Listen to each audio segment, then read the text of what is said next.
और कैसे हैं आप सब। तो चलिए आज और एक फाइलम के बारे में हम लोग जानते हैं जिसका नाम है फाइलम पोरीफेरा। चूँकि हम लोग जो है प्रोटोजोआ के बारे में पढ़ चुके हैं। देखे हो वीडियो कि नहीं देखो तो जाके पहले प्रोटोजोआ देखो फिर पोरीफेरा पे आओ। हम लोग जो है नंबरिंग कर दे रहे हैं। आपको अगर पूरा देखना है तो 1 नंबर से लेके लास्ट नंबर तक देखना है। बीच में देखोगे तो भैया जो है बहुत कम समझ में आएगा क्योंकि सब एक दूसरे से जुड़े हैं। तो मैं रिकमेंड करूंगा कि आप पूरी प्लेलिस्ट को देखें जो साइंस और टेक्नोलॉजी के नाम से बना है और जो पीसीएस और आईएएस के लिए है, उसके प्री और मेंस परीक्षा को ध्यान में रखकर बनाया जा रहा है। टुडे जो है हम लोग पोरीफेरा फाइलम के बारे में पढ़ेंगे। और ये सब जो आपको दिख रहे हैं ना, जो सबको दिख रहा है, ये सब तो दिख रहा है प्लांट जैसा। अगर आप ध्यान से देखोगे तो आपको लगेगा कि ये सब तो प्लांट हैं, लेकिन असल में जो है ये प्लांट नहीं है, एनिमल्स हैं। हम लोगों की तरह ही ये भी एनिमल्स हैं। और एनिमल्स वैसे होते हैं जो अपना भोजन बनाने में अक्षम होते हैं। इन्हें जो है किसी और से अपना भोजन प्राप्त करना होता है और वो भोजन प्राप्त करते हैं डायरेक्टली या इनडायरेक्टली प्लांट से, क्योंकि प्लांट के पास फोटोसिंथेसिस करने का मैकेनिज्म पाया जाता है और जिसकी मदद से वो सनलाइट में अपना भोजन बना लेते हैं। हम लोग नहीं, हम लोगों में फोटोसिंथेटिक मशीनरी नहीं है, तो इसलिए हम लोग हमेशा भोजन के लिए इधर उधर घूमते रहते हैं। तो चलिए आज हम लोग जो है अपने ही तरह एक और एनिमल की चर्चा करते हैं जिसका नाम है पोरीफेरा। सो फाइलम पोरीफेरा के इंट्रोडक्शन की अगर हम बात करें तो जो पोरीफेरा शब्द है ये बना हुआ है पोरस। ये एक लैटिन भाषा की जो है लैटिन भाषा का शब्द है पोरस। और फेरा का मतलब होता है बियरिंग, यानी पोरीफेरा में ऐसे जीवों को शामिल किया जाता है जिनके शरीर पे ढेर सारे छिद्र होते हैं, ढेर सारे पोर होते हैं। यानी पोर बियरिंग एनिमल्स को ही पोरीफेरा संघ में शामिल किया जाता है। छेद का क्या मतलब है? छेद तो हर एनिमल्स में पाए जाते हैं, लेकिन पोरीफेरा वाले जो एनिमल्स हैं इनके शरीर पे इतने छेद हैं कि ये खुद कंफ्यूज होते हैं कहाँ से जो है सांस ले, कहाँ से। चलिए आप लोग समझदार हैं। सो पोरीफेरा की बात करें तो पोरीफेरा जो है ऐसा फाइलम है जिसमें पोर बियरिंग एनिमल्स को शामिल किया जाता है, यानी ऐसे एनिमल्स जिनके शरीर पर छिद्र ही छिद्र होते हैं, पोर ही पोर होते हैं, उनको इसमें शामिल किया जाता है। ये भी मोस्ट प्रिमिटिव जो है एनिमल्स होते हैं। जैसे प्रोटोजोआ था, प्रोटोजोआ से ही आगे चलकर पोरीफेरा संघ का विकास होता है। तो ये भी जो है बहुत ही प्रिमिटिव हैं, बहुत ही पहले जो है इनका पृथ्वी पे जन्म हो चुका है। सो और साइज भी इनकी ऑलमोस्ट बहुत छोटी होती है।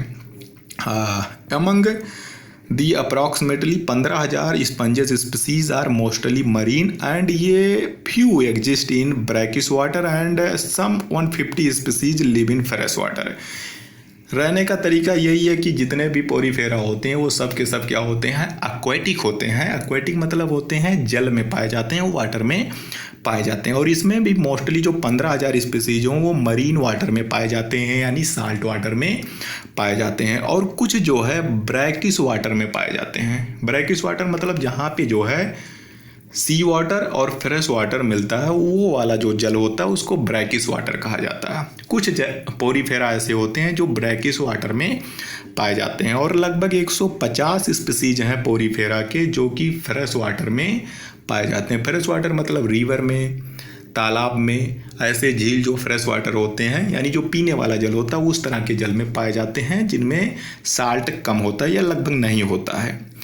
देन ये सेसाइल होते हैं। जितने भी पोरीफेरा होते हैं वो सेसाइल होते हैं और सेसाइल का मतलब होता है कि एक जगह पे चिपके रहने वाला।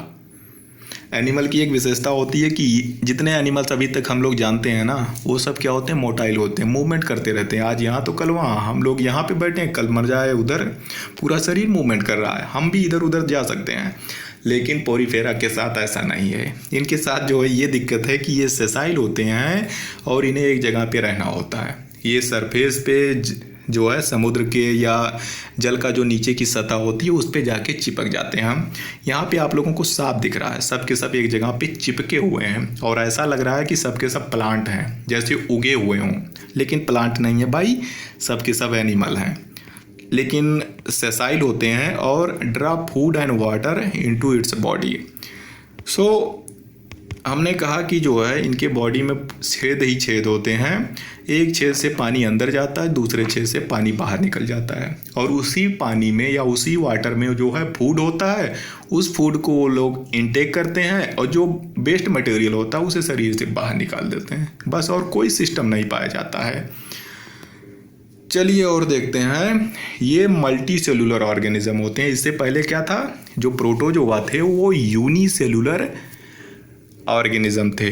यूनिसेलुलर यूकैरियोटिक ऑर्गेनिज्म थे कौन, प्रोटोजोआ।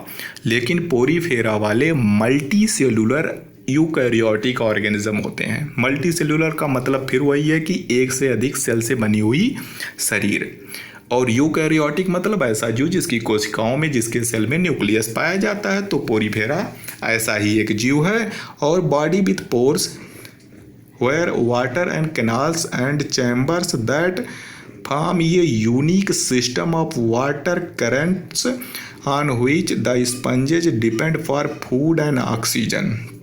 ये वाला पॉइंट जो है आपको लोगों को महत्वपूर्ण है, आप लोगों को जानना चाहिए। हमने कहा कि जो पोरीफेरा होते हैं उनके शरीर पे पोर्स पाए जाते हैं। इन पोर्स को ओस्टिया कहा जाता है। जो शरीर पे पोर्स होते हैं, छोटे छोटे छेद होते हैं, उनको ओस्टिया कहा जाता है। और इसी ओस्टिया के माध्यम से ही जो, क्योंकि ये सब के सब जल में रहते हैं, वाटर में रहते हैं, इसी छेद के माध्यम से वाटर जो होता है इनके शरीर में प्रवेश करता है। और इनका शरीर जो होता है बीच से खोखला होता है। अगर इनका शरीर ऐसे है तो बीच में एकदम खोखला होगा, ये वाला। तो इस खोखले वाले जो हिस्से को, यानी ये जो चैम्बर है, इसको कहा जाता है स्पॉन्जोसील कैविटी। स्पंज से ही बना है स्पॉन्जोसील कैविटी। हमने एक चीज़ बताना भूल गए कि जो पोरीफेरा होते हैं उनको प्यार से स्पंजेस कहा जाता है, स्पंज कहा जाता है। स्पंज है ना, साबुन वाला जिससे धुला जाता है, स्पंज जानते हो ना, गद्दे जैसा, रुई जैसा, सोखते जैसा स्पंज। तो स्पंज में क्या होता है, ढेर सारे छेद होते हैं। तो पोरीफेरा को स्पंज भी कहा जाता है, प्यार से जो है स्पंज भी कहा जाता है। जो स्पंज होते हैं या जो पोरीफेरा होते हैं उनके शरीर में एक खाली जो है कैविटी पाई जाती है, एक चैम्बर पाया जाता है जिसको स्पॉन्जोसील कहते हैं। ये पूरी तरह से खाली होता है, इसी में जाके पानी भरता है। जितने छेद होते हैं उससे पानी जो है शरीर के अंदर जाता है। इनके ऊपर जो है एक बड़ा छिद्र पाया जाता है जिसे आस्कुलम कहते हैं, और इसी से पानी बाहर निकल जाता है। इसे यहाँ से समझो, ये दिख रहा है ना, यहाँ पे इसके इस तरफ जो है छोटे छोटे छेद हैं और बीच में खाली स्थान है जिसको स्पॉन्जोसील कहते हैं। और ये जो आपको बाहर दिख रहा है ना, उसको कहते हैं ऑस्कुलम। और इसी के द्वारा जो है शरीर से जो है जल अंदर जाएगा और फिर वाटर जो है बाहर निकल जाता है। थोड़ा सा जो है टफ हो रहा है, लेकिन आप लोग जो है इतना रखो कि जो पोरीफेरा होते हैं उनको स्पंज कहा जाता है, और स्पंज के शरीर में स्पॉन्जोसील नामक एक कैविटी या चैम्बर पाई जाती है। देन कुछ और चीज़ें हैं जिसके बारे में आप लोग जानो कि इनकी बॉडी या तो रेडियल सिमेट्री होती है या तो एसिमेट्रिक होते हैं। रेडियल सिमेट्री का मतलब है कि शरीर को जो है कई सारे प्लेन से जो है 2 या 2 से अधिक बराबर भागों में बांटा जा सकता है। जैसे हम लोगों का जो शरीर है वो बाई रेडियल सिमेट्री कहलाता है। सिमेट्री का मतलब होता है कि शरीर में जो अंग हैं उनका अरेंजमेंट कैसा है। तो अगर आपके पास एक एप्पल हो तो एप्पल को अगर हम कहें कि आप ऐसे 2 भागों में बांटो जो कि सिमिलर हो, दोनों हाफ जो है एकदम बराबर हो, तो आप ऐसे काट सकते हैं, इधर का हिस्सा बराबर होगा, इधर का हिस्सा बराबर होगा। इसी प्रकार जो है रेडियल सिमेट्री होती है। रेडियल सिमेट्री का मतलब है कि यहाँ से काटो तो 2 बराबर हिस्सा मिल जाए, इधर से काटो तो बराबर हिस्सा मिल जाए।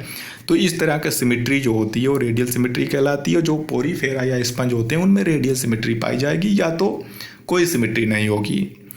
देन इसमें कोई ऑर्गन्स नहीं पाए जाते हैं, कोई टिश्यू नहीं पाया जाता है, ना तो इसमें कोई अंग है ना तो कोई टिश्यू है, सब सिर्फ सेल के बने होते हैं। और डाइजेशन जो है इंट्रासेल्यूलर होता है। डाइजेशन जो इनके शरीर में होता है वो इंट्रासेल्यूलर होता है। इंट्रासेल्यूलर का मतलब होता है सेल के अंदर डाइजेशन होगा। दो तरह का डाइजेशन होता है, एक होता है इंट्रासेलुलर डाइजेशन, एक होता है intercellular digestion.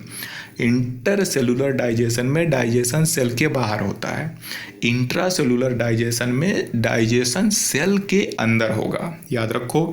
Then excretion and respiration जो होता है वो डिफ्यूजन के द्वारा होता है। जो भी शरीर से बाहर निकालना होता है या सांस लेता होता है वो सिंपल डिफ्यूजन के द्वारा होता है। डिफ्यूजन का मतलब होता है कि कोई चीज़ जो होता है धीरे धीरे रिस्क के शरीर के अंदर चली जाती है और रिस्क कर ही बाहर चली जाती है। चलिए और चीज़ जानते हैं। ये सारी चीज़ें जो है काफ़ी कुछ है जिसके बारे में जो है आप लोगों को जानना ज़रूरी नहीं है, ये दूसरे लोगों के लिए, नीट के लिए है। आप लोग जो साइंस और टेक्नोलॉजी के लिए पढ़ रहे हैं उनके लिए इतना काफ़ी। अब हम लोग जो हमने कहा था कि जो स्पंज होते हैं उनके शरीर में सिर्फ छेद ही छेद होते हैं और बीच में एक बड़ी सी कैविटी होती है जिसको स्पॉन्जोसील कैविटी कहते हैं। तो देखिए यहाँ पे जो है शरीर जो है स्पंज के शरीर को काट दिया गया है। यहाँ पे भी आपको ढेर सारे जब सब छेद ही छेद दिख रहे हैं और बीच में ये एक बड़ी कैविटी दिख रही है जिसे स्पॉन्जोसील कैविटी कहते हैं। वाटर जो होता है यहाँ से अंदर करेगा, यहाँ से अंदर करेगा, यहाँ से अंदर होगा और फिर यहाँ से बाहर निकल जाता है। और ये जो वाटर और कैनाल हैं, जो कैविटी है, इन सब का जो तंत्र होता है उसको कहते हैं वाटर वास्कुलर सिस्टम। अगर ये भी कहीं पे पूछा जाए कि वाटर करंट सिस्टम या वाटर वास्कुलर सिस्टम किस में पाया जाता है तो आपका जो आंसर होगा वो होगा स्पंजोसील या स्पंजेज में पाए जाते हैं या पोरीफेरा में पाए जाते हैं। ये पोरीफेरा के शरीर को काट के दिखाया जा रहा है। चलिए हम लोग कुछ और पोरीफेरा के बारे में जानते हैं, कुछ और ऐसे स्पंज के बारे में जानते हैं जो कि एग्जाम के दृष्टिकोण से महत्वपूर्ण होते हैं। देखिए हमने कहा था कि जो स्पंज होते हैं वो प्लांट की तरह दिखते हैं लेकिन प्लांट नहीं होते हैं।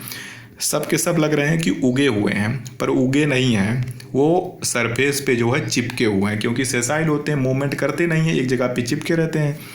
इनके शरीर पे जो है यहाँ पे सब जगह छेद ही छेद है और जो टिप होती है उस पर एक बड़ा सा छेद पाया जाता है। पानी अंदर गया बाहर, पानी अंदर गया बाहर, पानी अंदर गया बाहर। और इसी पानी में न्यूट्रिएंट होते हैं। उस न्यूट्रिएंट को जो होता है इनका शरीर जो होता है सोख लेता है और जो वेस्ट मटेरियल होते हैं उसको उसी पानी में बाहर निकाल दिया जाता है। तो इनका पूरा सिस्टम जो होता है इन्हीं पानी पे चलता रहता है और ये जो पूरा सिस्टम होता है उसी को वाटर वास्कुलर सिस्टम कहते हैं। ये जो आपको दिखाई दे रहा है, ये जो पीले कलर वाला दिख रहा है, इसको साइकन कहते हैं। साइकन जो है एक पोरीफेरन एक स्पंज है। एक और स्पंज यहाँ पे आप लोगों को साफ साफ दिख रहा है जिसका नाम है फ्रेश वाटर स्पंज। और फ्रेश वाटर स्पंज जो है स्पॉन्जिल्ला है। स्पॉन्जिल्ला एक पोरीफेरा है जिसे प्यार से फ्रेश वाटर स्पंज कहा जाता है। हमने कहा कि अधिकांश जो स्पंज होते हैं वो मरीन होते हैं, सी वाटर में पाए जाते हैं, लेकिन 150 स्पीसीज हैं जो कि फ्रेश वाटर में पाए जाते हैं। ये जो स्पॉन्जिल्ला है इसे फ्रेश वाटर स्पंज कहा जाता है, यानी फ्रेश वाटर पानी में पाया जाता है। स्पंज की तरह दिख रहा है, रुई की तरह ही दिख रहा है, सोख्ते की तरह दिख रहा है। चलिए और कुछ देखते हैं। यहाँ पे आपको बाथ स्पंज दिख रहा है। बाथ स्पंज नहाने वाला जो स्पंज होता है ना, कुछ ऐसे ही दिख रहा है ये, लेकिन वो नहाने वाला नहीं है। ये स्पॉन्जिया है, यू स्पॉन्जिया है और यू स्पॉन्जिया को बाथ स्पंज कहते हैं। इसका यूज भी आप बाथ स्पंज की तरह कर सकते हो, सोख्ते की तरह यूज कर सकते हो। देन एक और आपको जो है यहाँ पे स्पंज दिख रहा है, बहुत ही खूबसूरत है, इसे कहते हैं यूप्लेक्टेला। यूप्लेक्टेला को प्यार से जो है बीनस फ्लावर बास्केट कहते हैं। बीनस फ्लावर बास्केट जो है यूप्लेक्टेला का नाम है, यानी यूप्लेक्टेला को बीनस फ्लावर बास्केट कहते हैं और ये कुछ ऐसा ही दिखता है, बहुत ही खूबसूरत होता है। एक और स्पंज यहाँ पे आपको दिखने को मिल रहा है, दिख तो रहा है कि ये कुछ जैसे दिख रहा है जैसे स्नेल हो कोई, लेकिन ये क्या है भैया, ये है फाइसेलिया और इसे प्यार से कहा जाता है Portuguese man of war. Portuguese man of war Physalia. तो यहाँ पे हम लोगों ने कुछ जो है पोरीफेरा के बारे में जाना और मैं फिर एक बार बता रहा हूँ, संक्षेप में है। पोरीफेरा मतलब स्पंज, जितने स्पंजेज होते हैं उनको पोरीफेरा फाइलम में शामिल किया जाता है। और फाइलम पोरीफेरा में ऐसे एनिमल्स आते हैं जिनके शरीर पे छेद ही छेद होते हैं और बीच में एक कैविटी या चैम्बर पाई जाती है जिसको स्पंजोसील कहते हैं। और इन्हीं पोर और कैविटी से बना हुआ एक सिस्टम होता है जिसे वाटर बास्कुलर सिस्टम कहते हैं। वाटर बास्कुलर सिस्टम, छेद, ओस्टिया, ऑस्कुलम सब के सब किस में पाए जाते हैं? पोरीफेरा में पाए जाते हैं। यही इतना चीज़ आपको याद रखना है। और जो हमने डायग्राम दिखाए हैं, मतलब जो फिगर आपको दिखाए हैं, उनके नाम थोड़ा सा याद रखिए कि पुर्तगीज मैनापॉर किसे कहते हैं? फाइसेलिया को कहते हैं। वीनस फ्लावर बास्केट किसे कहते हैं? यूप्लेक्टेला को कहते हैं। बाथ स्पंज किसे कहते हैं? यू स्पॉन्जिया को कहते हैं। और फेरस वाटर स्पंज किसे कहते हैं? स्पॉन्जिल्ला को कहते हैं। तो this is all about phylum Porifera. अगले लेक्चर में हम लोग जो है सिलेंट्रेटा के बारे में पढ़ेंगे।